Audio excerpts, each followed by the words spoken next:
Hello everyone, welcome to the England Hockey League Preview Podcast. I'm Andy Day, your host. 1 week into Phase 2 in the Women's Premier Division, this week sees the first full match week for the upper and lower sixes in the Men's Premier. With that in mind, later on I talk to George Pinner of Old Georgians and get the lowdown inside the Super Sixes winners and Men's League leaders. Let's get underway with a run through of the women's top 6 fixtures for Saturday the 8th of March. Getting us underway at 2:30, Hampstead and Westminster play East Grinstead, 4pm for Wimbledon Surbiton, and 5pm for Reading Loughborough Students. The top 6 table is as you were following last week's results. Hampstead and Westminster though extended their lead following their victory against Loughborough Students, and Surbiton and Reading's 2-2 draw. Result of the week is surely East Grinstead's 4-2 win on the road at Wimbledon, and that sets up our opening fixture nicely. Hampstead and Westminster host East Grinstead. Hampstead and Westminster are on a 6-game winning streak. East Grinstead have picked up from where they left off at the Super Sixes finals, and both teams are looking very good. Just one goal separated these sides when they met back in September, Summer Knight Thompson of East Grinstead getting the decisive goal, and that's the only defeat Hampstead and Westminster have been dealt this season. East Grinstead's Beaver Mills has scored in the last 6 outdoor games. Hampstead and Westminster's Catherine Ledesma and Lucy Hyams have both scored in their last 3 fixtures. Low-scoring tactical battle or a goal fest? This is my game of the weekend in the Women's Premier. Wimbledon will have been stung by that home defeat last weekend and will want to put in a good performance against the Surbiton side that are in 3rd place. If we go back to early October, we see Wimbledon already have taken 3 points off Surbiton at Sugden Road. Wimbledon had been going along smoothly until last week.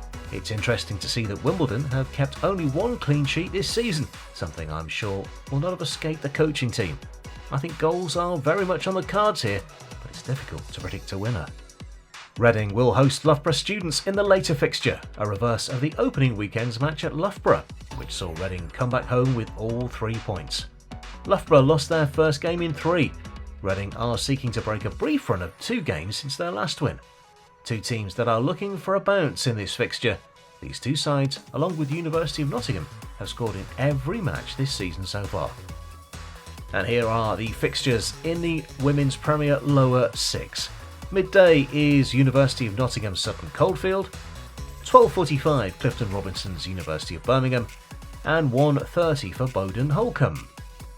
The table really is bunched up with 2 points covering 1st to 5th. Midday sees a trip up the M42 for Sutton Coldfield as they go to University of Nottingham. Sutton Coldfield are now on a losing streak of 5 in a row. That first win has to come soon to give hope of retaining top flight status for next season. University of Nottingham have already visited Sutton Coldfield this season and won 6-1, so will draw confidence from that result in October, but haven't taken 3 points since then. University of Nottingham have scored in every match this season, but have only kept 1 clean sheet, and that was on opening day. Sutton Coldfield, in comparison, have scored in only half their games. Curiously, those goals have been mostly scored in the final 10 minutes of games. I wonder what will happen if there are early goals on Saturday. Clifton Robinsons edged out on the road at Bowden last week, play University of Birmingham. Earlier in the season, they met at University of Birmingham and it finished 1-1. Carter Ayos scoring for University of Birmingham and Jess Lee on target for Clifton Robinsons. Interestingly, University of Birmingham are seeking a first win since the match the week before. It's now 7 without a win for the Midlanders. Clifton Robinsons have tumbled off top spot in the lower 6 and were replaced by University of Birmingham with their point for last week's draw. So it's a match featuring 1st and 2nd in the league. This game surely will have a spark. Last week's 2 winners meet in the northwest. Bowden play Holcombe, who themselves broke their 10-game streak without a win last week. This is a repeat of the match week 2 fixture, where Holcombe's Olivia Shannon got the only goal of the game on the 28th of September. Bowden scored their first goal in 298 minutes when Georgia Carroll netted last week, the same player scoring their previous goal at East Grinstead in October. That said, I think there's something about this fixture that suggests goals to me. Keep an eye on this one. Now for the first full week of Men's Premier Division play. Here are the top 6 fixtures. Old Georgians Holcombe, Surbiton Oxted, and Wimbledon Hampstead and Westminster. All the fixtures start at 6 p.m, so let's start with the leaders, Old Georgians. They host the team with the second longest winning streak in men's Premier Plate, Holcombe, who are on 6 in a row. This sees two teams with impressive goal-scoring power. Sam Ward on 23, Tom Carson on 14 for OGs, and Holcombe's Teague Marcano on 14 and Matt Ramshaw on 10. Both teams have scored in every game. The previous meeting does show that too. Holcombe 2, OGs 5 in early October. Match of the round, no question. Don't forget, later on we'll hear from George Pinner about this game and much more besides. Oxted make the trip to Surbiton on Saturday. Oxted secured a top 6 slot with a 5-1 win at Richmond and are looking for win of the season number 5. Surbiton start the day in 3rd, despite only one loss this season and are 7 points off the top spot. Looking back to September when the teams previously met, it was a 4-2 home win for Surbiton that day. Surbiton have scored 23 more goals than Oxted in the first 11 games, with Struan Walker claiming 17 for himself. Owen Williamson is Oxted's leading scorer with 7. Continuing with goal info, oddly enough, Surbiton have scored 4 goals in the 13th, 34th and 70th minute of games.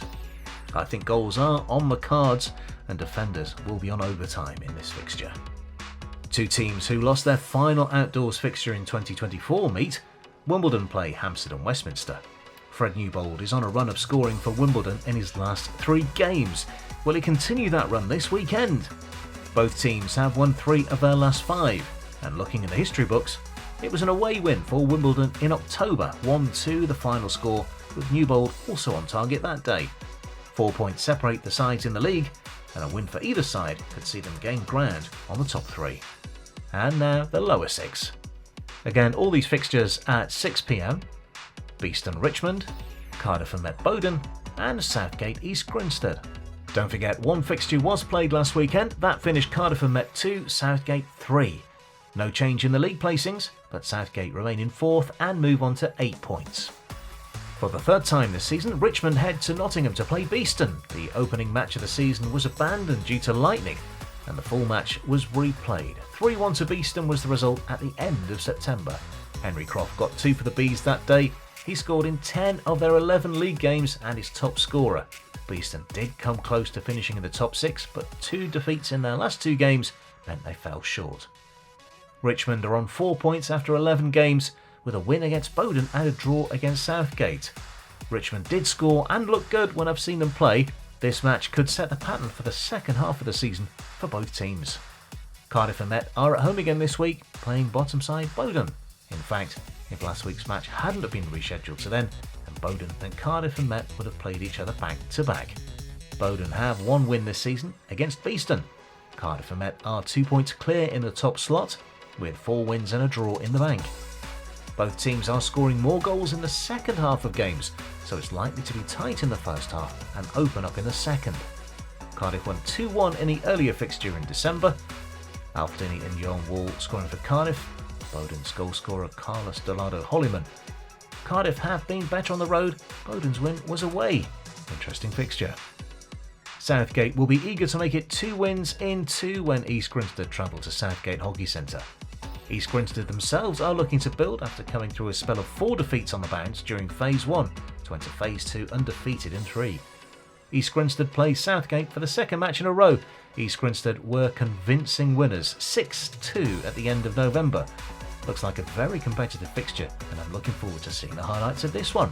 Any one of 3 teams could be topped by 8 p.m. on Saturday evening, so a lot to keep across. Tickets are now on sale for the finals weekend at the Nottingham Hockey Centre on the 3rd and 4th of May. Make sure you head to the England Hockey website to get your tickets now.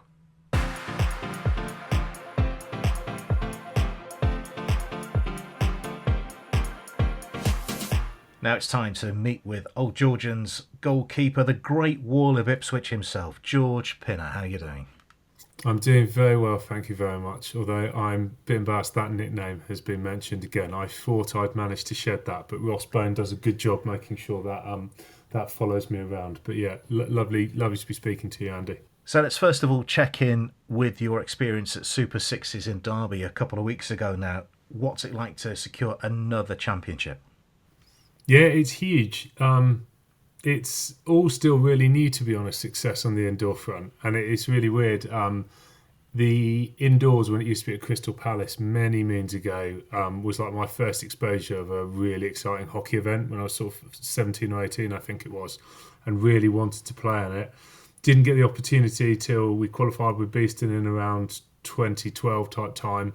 But at that point, EG were always the best by some distance. And so the idea of one day winning it seemed quite far-fetched. And then obviously with old Georgians have had that opportunity the last couple of years. It was amazing to win it last year, and it was even more incredible to retain it this year, because I think it's even harder to do something again. You're the team that everybody wants to beat. Everybody knows a little bit more about you and the way you're going to play, and the fact we didn't do as well in the league this year, finishing runners up to Wimbledon. It was very special. It was very special to do it again. And what's it like as a day as a team? Because do you watch the games? Do you watch your opponents? Do you get that opportunity? I'm in trouble a bit at the club because I say there's only 4 good weekends in the season this year, which obviously isn't true. There's a lot of good games in the league, but for us this year we've had the indoor Europeans. We've got there's the domestic finals, and then we're lucky enough to have the European bits. But this is one of the days to enjoy. When I retired from international, I wanted to keep playing club, and I wanted to keep playing club for a team that was going to play in these events because they're the reason you play, and the buzz you get from them, the adrenaline rush. I think for me as an individual, I'd like to always think that more often than not, I've raised my game in these bigger events. And so, from the moment you wake up, you're in the hotel with the team, you have breakfast together, you travel there, you take in some of the matches, you watch little bits, but you are in a bit of your own bubble, and you enjoy the event in the way that it's right to enjoy it, i.e. the moment you walk out to warm up, you take in the crowd, you enjoy that bit. But you do try to focus on what you're doing, but they're great events, and they're the events you want to be part of, so it's important to sort of take it all in and absorb it and enjoy it. Up next, it's back to outdoors play, a home fixture against Holcombe. I'm sure you're looking forward to. Are the team preparing like a normal match week, or have you had longer to prepare for this one? No, so obviously having the European indoors finishing only last weekend gone. Last week was very much a rest week. 5 games in 3 days is very tough on the body, especially being a slightly older squad as well. That I like to make a point of referring back to again and again. But it was a tough weekend on the body. We had a bit of sickness in the camp after that. So last week was all about sort of getting back into it. This week has been really focusing on outdoor, getting ready for Holcombe. I trained yesterday, but as a group, everybody's now fully focused on that outdoor. On the one hand, you can say, Holcombe have had since the indoor league to be getting ready for outdoor. On the flip side, I would say the indoor, the speed of it, the lack of space you get as a player, all those bits are brilliant preparation for ensuring you're ready to go for outdoor. So whilst they may have had more time on the AstroTurf than we have, I think it's probably pretty even because of the experiences we've had in the European stuff to prepare us. You've added more talent over the summer. Was that with the EHL in mind? And how do you keep everyone happy with such a deep squad of players? Yeah, as I said, I'm not too sure what's being said publicly, but I don't think there's any harm in sharing goals like this. We want to win that EHL. We want to give it a chance. It's incredibly difficult to do, and if we are to do it, we'll have to beat some incredibly good teams, and we will have to play really, really well, and big name players will have to step up. However, that is the club's ambition. When we came so close really last year, third, with a lot of injuries to contend with and other bits, both injured players playing but injured players missing out. And I think that really whetted the appetite of the club to really have a good go in Europe. So the club was determined to do that, and the players that have come on board have joined us because they want to, win in Europe, and being part of an English club that is determined to do that, hopefully this season, but if it's not this season, in future seasons, is really good. And then, like you said, the depth, you have to have the depth. There will be injuries. We've already lost a few players to injury that will be hard pushed to make it back, I think, for the EHL already. Last year I pulled my calf in the week running up to it. We lost Wardy, we lost Kyle. So you never know what's going to happen. And therefore, to be successful, you do need to carry a squad greater than 16, 18 players. And the only way that you can maintain the competitiveness within that is by all pulling together and having not just personal goal, but that greater goal of we as a club, I want to be part of that success for the club. I want us to do it. And it's been shown. We've got some really important players outside of the big names who've been at the club for a long time. Elliot Messon's one of them. He's a great player. He comes to training every week. He learns from the internationals, but he also pushes them in his own way. If he misses out on the EHL selection like he did last year, he is part of it knowing that he's pushed everyone else to be in a good spot and he support the team. And we've got a lot of players like that. And so I think it's that mix of all buying into wanting to achieve something special as a wider group and as a club, but also knowing that injuries are bound to happen. And so people will get their chance. And when it comes, they need to grab it with both hands. George, you were telling me off air, this is your last hurrah. What's next for you? What's next for me is not having to face a load of hockey balls twice a week, Tuesdays, Thursdays, whatever it may be. Like, hockey's been absolutely fantastic. I've loved club hockey. I loved my club hockey when I was at Beeston. I think being part of the international programme, it's difficult to balance club and international, or at least I found it to. Maybe my love for it slightly waned off towards the back end of my playing career. It's why I stopped when I did. Obviously, I say that. I was at the back end of my international career anyway, but a big bit was I wanted to go out, hopefully having had a few successful years on the club front and not just stop hockey completely. And I wanted to go back to falling in love with just playing with my mates, having some fun and having a beer afterwards. That's what's luckily been able to happen since I've retired. I love competing. I love the big events like I've talked to. I will never tire of playing in an EHL, a Super Sixes final. However, the appeal of training, I still enjoy. I train with Tom Millington, who's a fantastic coach once a week, who sort of keeps helping me try and get a bit better, or at least stop me moving backwards. But the appeal of training, gets less and less as the challenges of work, life, young family come in. Hockey's a big commitment. If I could say to the guys, I'll let you know on Monday or, on Thursday whether I want to play on Saturday, and, you could pick it up and put it down whenever you wanted, it would be a different conversation. But, to be a part of a club like Old Georgians requires a big commitment, and it's one that I wanted to give one last big push this year too. Me and Ash talked last year. Was I going to stop last year? Did I want to do one more? And especially coming off the back of the EHL success, I wanted to give this great squad. I want to be part of that and have one more chance. I wanted to experience European indoor hockey. And however this season ends, it is the right time to stop. I look forward to the flexibility of my weekends not being based around what time pushback is on Saturday, trying to sort childcare and just being able to put other people and other things first, really. So, nothing especially there. I'd love to say I'll be at Portman Road watching Ipswich in the Premier League, but I think they're going to be back down in Division 1. And like I said, I'm not sure I'm going to get away with slipping off to watch too many football matches, given I've been slipping off and disappearing to play hockey for the last however many years. George Spinner, thank you for your time. Good luck for the rest of the season. Thank you very much, Andy. Great to speak to you. So we're all set for another full weekend of Premier Division hockey. For all the latest, England Hockey will keep you updated with the headlines via their website and also via Facebook and Instagram. Do stop by and give us a follow. I've been your host, Andy Day. Join me again next week for your essential quick guide to the upcoming fixtures.